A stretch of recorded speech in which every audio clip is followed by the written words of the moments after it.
if there's a disconnect between what the producers value versus what the younger generation values, which there definitely is, that could be a reason why it's harder for broadcast stations to engage the interests of young people. They have to strategize, and they have to take on new, younger, and more innovative perspectives. How do you get the viewers online to choose to get their news from you? This is an opportunity for a journalist to tell those stories. And if not you, then who? Someone has to do it.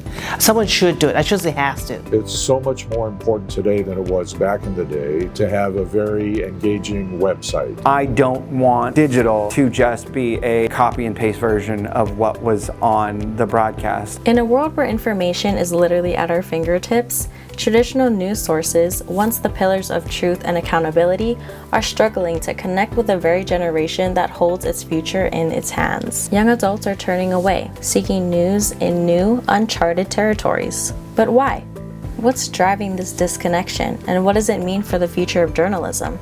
In this series, we're going to dive into the shifting media landscape, the rise of social media, and the voices of a generation that feels more disconnected from newsrooms than ever. Join me as I explore the challenges, innovations, and the possibilities for bridging the gap between young adults and the news that they need.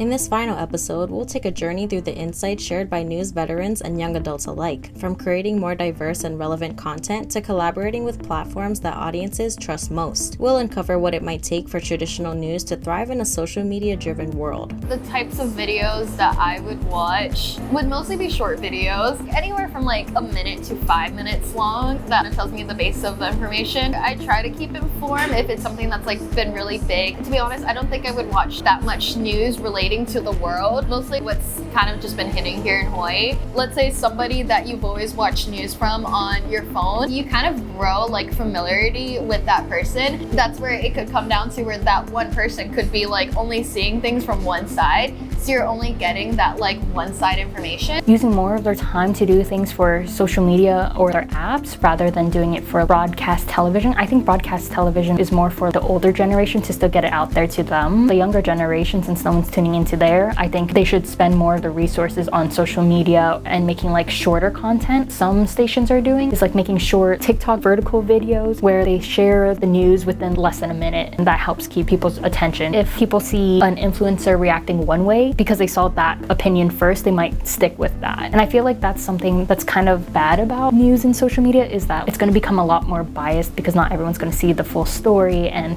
everyone's going to look at the reactions to it and see what everyone else thinks rather than actually reading the whole unbiased story and thinking for themselves. I feel like digital media and social media are just going to be bigger and more prominent, but that doesn't mean that the other news stations have to become obsolete in 10 years. They just have to strategize, and they have to take on new, younger, and more innovative perspectives, because if they keep doing the same thing over and over again for the next 10 years, 20 years, 30 years, I don't know if they're going to make it. I only report stories both on the radio and here at KITV that is right smack dab in the middle, that has both perspectives, that understands where everybody in the issue or in the story is coming from. In order to make sure that we are trustworthy as a brand and as a company, I only want to report stories that are worded and broadcasted and given very unbiased. I really hope that people in my generation, ideally all of them, can learn to research and understand and spot these biases so they can be better and more well-informed. The push for relevant, resonant content is an opportunity, not just a challenge. As newsroom professionals told us, it's about rethinking the stories that make it on air and finding new ways to say it to them. I think a lot of the time we use social media to find story ideas because there are interesting stories out there. But once we do, we have to make sure to verify it and make sure it's credible. You know, if we see a video of a turtle being harassed in Waikiki, let's reach out to NOAA or the DLNR to make sure that this actually happened last week, that they're investigating it, and find out what people need to know. So I think it's a good balance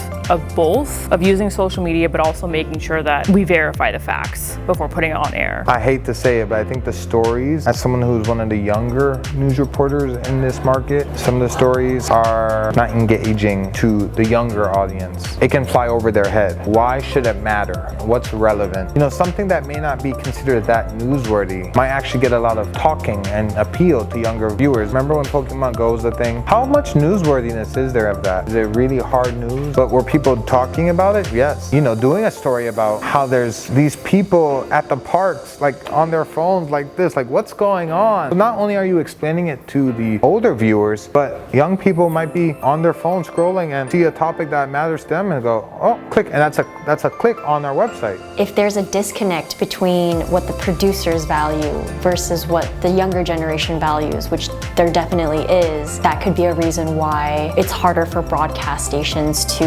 engage the interests of young people. Ultimately, I feel like also our target audience isn't really the younger generation. It's more towards the middle age to older audiences because we know that they're loyally watching. I don't think broadcast will ever really go away. Kind of like radio. It was the main source and then radio fell a lot because of broadcast. But I don't think there will be anything to replace TV, only because when there is breaking news, people are gonna turn on their TVs to find out what's going on. This demand for fresh perspectives is a call to action for the industry. Another theme woven through our conversations is collaboration, bridging traditional broadcasts and the platforms young adults use every day. The consensus? Social media is essential, but it's not just about having a presence, it's about using the tools intentionally. I think if it's big enough, then they will turn on the TV, but it has to be really big. Otherwise, they'll just go onto social media. And Hungry Hawaiian, I mean, a lot of those sites have video and information, but if people want to know more, then I think they still do turn to the traditional means. But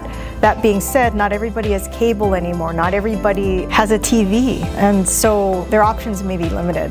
What we do here has been as successful as it could be for us. For the resources that we have, we really maximize the potential of what we do here. It could be more successful if more assets were given to it. Shifting the mindset of how things were traditionally done to the way that they will be done in the next 5, 10, 15 years. When I started, broadcast and digital were separate. Fairly recently, I've noticed that shift. I have come to incorporate this idea of digital and broadcast being able to feed off of each other. I don't want digital to just be a copy and paste version of what was on the broadcast. I think that that's not digital strength. Digital strength is being able to go deeper into the stories that you see on broadcast. Most of the people who watch television news skew older. The mission and the object for TV news operations now is what do we make available to younger audience members to be engaged with us. It's so much more important today than it was back in the day to have a very engaging website, to have a presence on social media, especially Twitter and Facebook. An app. You have to have an app in this day and age. Those are the places that younger viewers go to for their news. You have to have them kind of play off each other, all those formats. So where do we go from here? As our interviewee shared, the future of broadcast news will likely depend on embracing change while staying rooted in journalism's core mission. It takes a lot of dedication and commitment, I think, upon journalists to want to tell that story. And that's the thing that I hope that I can compel my classes into thinking about becoming journalists because the value they bring to the table. But it's about stories from your community. This is your opportunity. How many times do you feel nobody's listening to us? How many times do you hear that? This is an opportunity for a journalist to tell those stories. And if not you, then who? Someone has to do it.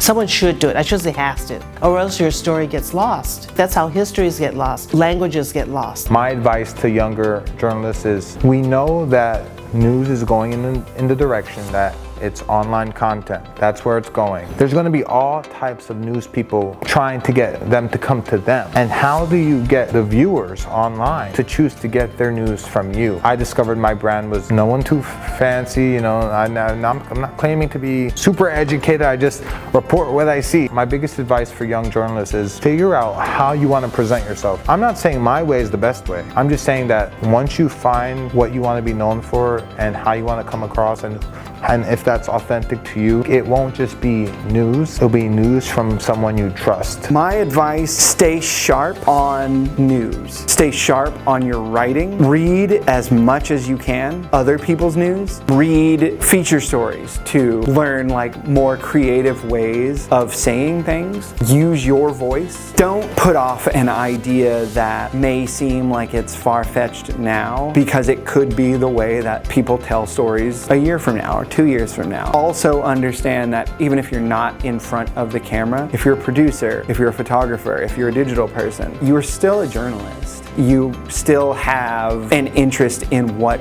goes on at the station or the newspaper or wherever you're working. Your voice is just as important as everyone else's. You speak up whenever you think there's something that should be told. As we close out this series, one thing is clear. The broadcast industry is evolving, and the path forward will require collaboration, creativity, and a commitment to trust and relevance. Young adults and newsroom professionals share a vision, a future where the news is as engaging as it is trustworthy, where it meets us where we are and where it helps us stay connected to each other and the world. Thank you for joining me on this journey. In the years to come, may we continue to question, adapt, and make space for every voice. For those working in journalism and those tuning in, this journey is just beginning. I'm Kaylee Pasco Martinez. Stay informed, stay curious.